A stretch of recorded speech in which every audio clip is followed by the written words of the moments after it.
साल 1930। भारत अंग्रेजों की गुलामी में जकड़ा हुआ था।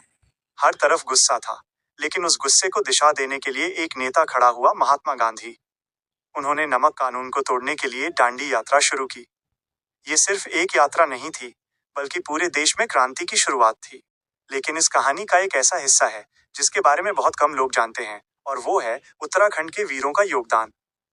जब गांधी जी ने दांडी यात्रा शुरू की, तब कुमाऊं की पहाड़ियों में भी हलचल शुरू हो गई। यहाँ से भैरव दत्त जोशी, गोरखा वीर खड़क बहादुर और ज्योतिराम कांडपाल जैसे वीर आगे आए।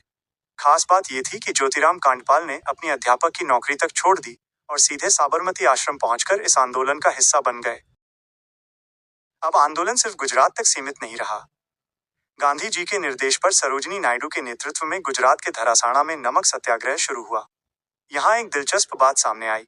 उत्तराखंड से केवल एक ही स्वयंसेवक वहां पहुंचा, लेकिन उसने इतनी बहादुरी से आंदोलन किया कि उसे कड़ी यातनाएं और जेल की सजा तक झेलनी पड़ी।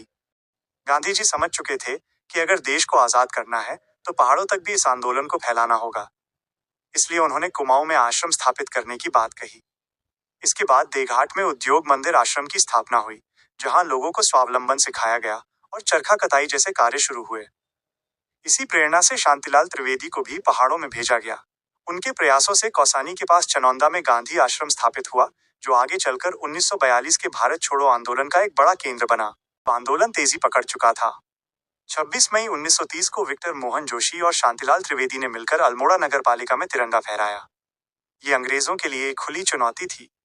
इसके बाद 27 मई 1930 को नैनीताल में लगभग 6000 लोगों की एक विशाल सभा हुई। यहाँ बद्री दत्त पांडे ने जोशीला भाषण दिया और नमक बनाकर बेचा गया। इससे कुछ दिन पहले ही गोविंद बल्लभ पंत ने घोषणा की थी कि 25 मई को नमक बनाया जाएगा, लेकिन अंग्रेजों ने उन्हें पहले ही गिरफ्तार कर लिया। पर आंदोलन रुका नहीं। इंद्र सिंह नयाल आगे आए, उन्होंने सभा आयोजित की, नमक बनाया और बेचा, और फिर उन्हें भी गिरफ्तार कर लिया गया। अब ये आंदोलन पूरे उत्तराखंड में फैल चुका था। अल्मोड़ा में छात्रों ने सड़कों पर तिरंगा झंडा लेकर प्रदर्शन किया। लोहाघाट और चंपावत में भी आंदोलन तेज हुआ। जंगलों और पानी के स्रोतों को लेकर भी लोगों ने अंग्रेजों के खिलाफ आवाज उठाई। लेकिन सबसे बड़ा आंदोलन हुआ सल्ट क्षेत्र में। यहाँ सविनय अवज्ञा आंदोलन ने एक अलग ही रूप ले लिया। पूरे क्षेत्र के 65 गांवों में से केवल 4 गांव ऐसे थे जहां के मालगुजारों ने इस्तीफा नहीं दिया। हर गांव में तिरंगा फहराया गया। 404 ग्रामीण सत्याग्रह के लिए आगे आए। इस आंदोलन का नेतृत्व गोविंद राम काला ने किया और पूरे क्षेत्र को आजादी की लड़ाई में झोंक दिया। उधर गढ़वाल भी पीछे नहीं रहा। दुगड्डा नामक स्थान राष्ट्रीय आंदोलन का गढ़ बन गया। 1930 में यहाँ एक विशाल कुमाऊं कॉन्फ्रेंस आयोजित हुई, जिसकी अध्यक्षता गोविंद बल्लभ पंत ने की। अब ये आंदोलन सिर्फ सत्याग्रह तक सीमित नहीं रहा था। इंद्र सिंह जैसे युवाओं ने एक कदम और आगे बढ़ाया। उन्होंने हिंदुस्तानी समाजवादी प्रजातांत्रिक संघ और नौजवान भारत सभा के साथ मिलकर 1933 में मद्रास बम कांड में हिस्सा लिया। इसके बाद उन्हें गिरफ्तार कर लिया गया और अंडमान की कुख्यात जेल में 20 साल के काला पानी की सजा सुनाई गई। ये कहानी हमें बताती है कि दांडी यात्रा सिर्फ समुद्र तक की यात्रा नहीं थी। ये पहाड़ों तक, गांवों तक, हर दिल तक पहुंची एक क्रांति थी।